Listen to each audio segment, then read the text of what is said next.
弟兄姊妹，大家平安。今天是2021年的11月9号。今天的经文是诗篇113篇，创世纪第4章第11到27节，提摩太前书第5章第9到16节。今天要跟大家分享的主题是真假寡妇。保罗给提摩太的教导当中，他提到了所谓的真寡妇和假寡妇的照顾原则。我们借此可以知道，当时候的教会真的是有这个尽了他们的社会责任他们做社会关怀的工作，非常好的一个工作。他们用实际的关怀来回应上帝的呼召。教会尽了社会责任。上次我们有提到过假寡妇的定义，就是那一些虽然失去了丈夫，但是他们却有儿女有亲戚可以照顾他们的这些妇女们。基本上保罗认为这样的人教会不需要提供照顾的，因为呢他认为这些人的亲戚呢应该要负起照顾他们的责任。那教会应当要着重于照顾那些真正无依无靠的寡妇。保罗称他们为真寡妇。今天的经文也提到了寡妇的登记。保罗以60岁的年龄为界限，而且呢要规定只结过1次婚，并且有很好的善行的声誉。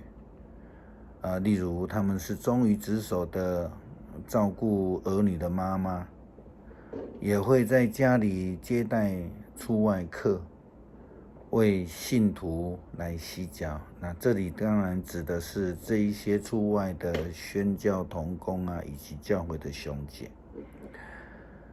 他能够扶难济急，以及做各样的善事。对于年轻的寡妇呢，保罗则有不同的看法。他建议呢不要登记。保罗认为这些失去丈夫的年轻妇女，她们仍有生理上的需要，她们应该有机会就要再嫁，不要勉强的守寡，以免将来犯了在奸淫上面的罪。在当时候的背景，许多的教会年轻寡妇，他们喜欢游走各家，谈论八卦，道长论短。保罗认为他们应该要再嫁，而且要专心的生儿育女，照顾自己的家，不要招致闲言闲语。这几天有一位以前的青年同工，他分享了他在他的店里面所遇到的一件事情。一个人呢到他的店里面跟他要500元，他的理由是说他要搭车回家，刚好没有钱。这位青年其实他平常就非常的关心流浪汉，他时常提供食物用品给流浪汉。这位同工很高兴他可以帮忙，他就对他说，没有问题，我可以马上跟你到车站去帮你打票。你要到哪里呢？我都可以打这个票给你。结果发生什么事情知道吗？这个人呢转头就走了。所以这个人说的回家是假的，买票是骗的，要钱是真的。要做什么呢？他拿去买酒是小事，他拿去买毒那就很不好了。保罗所在说的，就是这一类的假游民、假寡妇、真要钱的人。这些人是不应该被照顾的，至少不应该教会去负这样的责任。根据保罗的标准，这些人应该去找份工作，好好的工作，甚至还是有能力可以去照顾别人，不应当在街头上招摇撞骗。教会的的确确是有照顾人的呼召，也有应该要尽的社会责任。但是呢，教会应该要把钱财花在刀口上，集中力量去关心、照顾那些真正需要照顾的人们。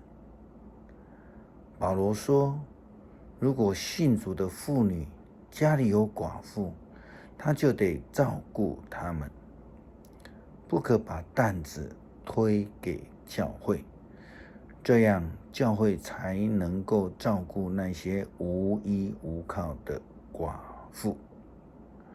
我想这里保罗讲的已经非常的清楚了。这些信主的家里有寡妇，那信主的家人就应该有责任来照顾他们。前不久有教会的兄姐，他问我，为什么庙宇可以给国中生每一个人1000块，而且他们都不过问的，也没有做调查，只要有来的每一个人都发1000块。他说我们教会做不到啊，所以他的朋友对他说，然后就非常的质疑教会的善行。其实这个情形就如同保罗今天所说的一样，教会除了对金钱是非常的小心，我们负责任对金钱的出入，我们有这样的态度以外呢，我们更非常的慎重的去考虑我们所给出去的每一个物品，每一笔金钱，是不是到了真正需要的人的手上？为什么呢？如果能够把我们所捐助出去的到达这个真正需要的人的手上，当然我们就应该要尽力的去做。还记得20几年前，当921大地震发生的时候，就有非常多的这个救难物资啊，都蜂拥的进入了灾区。